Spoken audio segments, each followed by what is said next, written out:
ആ കാണുന്ന ബണ്ടിൻ്റെ അപ്പുറത്ത് കൂടെ വന്നു തുടങ്ങിയിട്ടാണ് നമ്മൾ ഈ ഒരു ചെറിയ വരമ്പ് പോലെയുള്ള നമ്മൾ വരമ്പ് അവിടെ നടന്ന് ഇങ്ങോട്ട് വന്ന് ഈ കരയിലേക്ക് കയറി കഴിഞ്ഞ് ഈ കരയൊക്കെ നേരെ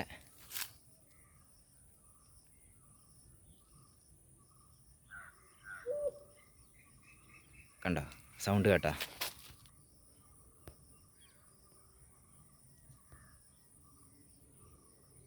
അതെ, ആ സൗണ്ട് കേട്ടില്ലേ? ആ സൗണ്ടിൽ കൂടെയൊക്കെ നമ്മൾ അങ്ങനെ യാത്ര ചെയ്യണം. അതിൽ കൂടെ ഇങ്ങനെ പോയി കഴിയുമ്പോൾ ഈ ഇടതൂർന്ന കാടുകളുടെയും ഈ ഇടവഴിയുടെയും ഒക്കെ അപ്പുറത്തായിട്ടാണ് നമ്മൾ പോയിക്കൊണ്ടിരിക്കുന്ന ആ ഒരു മിസ്റ്റീരിയസ് ആയിട്ടുള്ള സ്ഥലമുള്ളത്. അവിടെ സത്യം പറഞ്ഞു കഴിഞ്ഞാൽ അങ്ങോട്ട് യാത്ര കുറച്ച് ബുദ്ധിമുട്ടാണ്. പാമ്പും പല്ലിയും അങ്ങനെ കുറച്ച് പ്രശ്നമാണ്. എന്നാലും നമുക്കൊന്ന് പോയി നോക്കാം ഇതിൻ്റെയൊക്കെ ഇടയക്കോടെ അവിടെ എന്തായിരിക്കും എങ്ങനെയായിരിക്കും എന്നൊക്കെ അറിയില്ല. ഒന്ന് നോക്കാം. അതിന് ശേഷം എന്താ പറയുക, അറിയാലോ ഇങ്ങനത്തെ മിസ്റ്ററികളൊക്കെ ഉറങ്ങിയിരിക്കുന്നത് ഇതുപോലെ അധികം ആരും ചെന്ന് ചേരാത്ത സ്ഥലങ്ങളിലായിരിക്കും എപ്പോഴും ഉണ്ടാവുക. കുറച്ച് വിശാലമായ സ്ഥലങ്ങളിലൊന്നും അത്രയും എന്താ പറയുക ഇത്തരത്തിലുള്ള അനുഭവങ്ങൾ ഉണ്ടാവില്ലല്ലോ നമുക്ക്. അപ്പോൾ നമുക്കൊന്ന് പോയി നോക്കാം. ഈ യാത്രയിൽ ഇത് കാണാൻ പറ്റുമോ എന്നറിയില്ല. നമ്മൾ ഈ എത്തിച്ചേരണോടത്ത് ഒരു വലിയ കുഴിയാണ്. ആ കുഴിയുടെ ഉള്ളിലാണ് സാധാരണ ഈ പ്രശ്നങ്ങളൊക്കെ ഉണ്ടാവാറ്. പറയുക, അങ്ങോട്ട് എത്തിച്ചേരാൻ പറ്റുമോയെന്ന് നോക്കട്ടെ. അങ്ങനെ പോയി വളരെ സൂക്ഷ്മതയോടെ ഓരോ സ്റ്റെപ്പ് വയ്ക്കണം എന്നാണ് എല്ലാവരും പറയുക. കാരണം പാമ്പിന് തന്നെയാണ് പേടി, വേറെ അങ്ങനത്തെ ബുദ്ധിമുട്ടുകളൊന്നും ഇല്ല. സൂക്ഷിക്കുക എന്നുള്ളതാണ്. അങ്ങനെ പോയി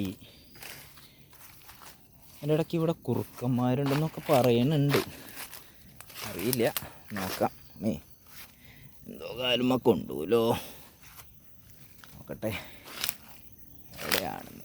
ഓ ഇല്ലേ, അങ്ങോട്ട് പോകാൻ പറ്റില്ല, ഇടവഴിയില്ല, തിരിച്ചു പോവാം. പിന്നെ സൗണ്ടും കേൾക്കുന്നുണ്ട്. അവർ കൂട്ടായിട്ട് വന്ന് നമ്മൾ ആക്രമിച്ചു കഴിഞ്ഞാൽ പിന്നെ രക്ഷയില്ലല്ലോ. അതുകൊണ്ട് തന്നെ നമുക്ക് അവിടെ എന്തോ ഉണ്ടെന്ന് തോന്നണം. നമുക്ക് സൂക്ഷിച്ച് പോകണം. കാരണം വഴി തെറ്റിയില്ലോ. കണ്ട, ആ കാടിൻ്റെ ഇടയിൽ കൂടെയാണ് നമുക്ക് അങ്ങോട്ട് കിടക്കേണ്ടത്. കണ്ട ഇടവഴിയുണ്ട് മാറി, അതിൽ അങ്ങനെ അങ്ങോട്ട് പോയിട്ട് കണ്ട ഇവിടെയൊക്കെ ചതൽപ്പുറ്റും അങ്ങനെ കുറച്ച് നിഗൂഢ കാര്യങ്ങളുണ്ട്. കൈതയുടെ കടക്കൊക്കെയാണ് അവന്മാർ ഉണ്ടാവാറ് സാധാരണ. അതിന് ശേഷം നമ്മൾ വീണ്ടും സൂക്ഷ്മതയോടെ കാലുമ കൊണ്ടത് എന്തോ നീറുന്നുണ്ട്.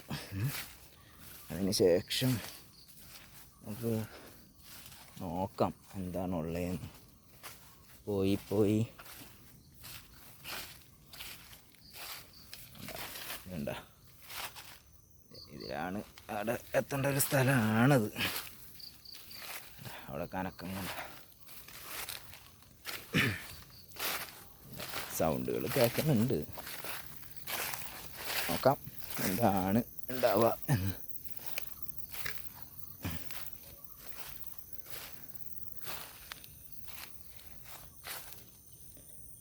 കണ്ട, ഇതിൻ്റെ ഒക്കെ ഉള്ളിലാണത്. ഇത് കണ്ടോ, അവിടെ അതിനപ്പുറം ആ വെള്ളത്തിലൊക്കെയാണ് പലപ്പോഴും ഇത്തരത്തിലുള്ള നീരാട്ടുകളും കാര്യങ്ങളും ഒക്കെ ഉണ്ടായിട്ടുള്ളതെന്നാണ് പറയുന്നത്. നോക്കാം. ഇന്നിപ്പോൾ നമുക്ക് അങ്ങോട്ട് എത്തിച്ചേരാൻ പറ്റുമെന്ന് അറിയില്ല, സമയം ഒരുപാട് വൈകി.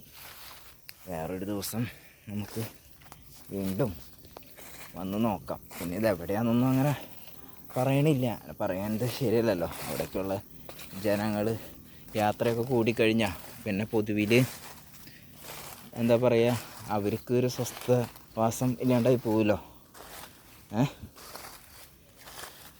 അങ്ങനെ അപ്പോൾ ശരി. ഓക്കെ.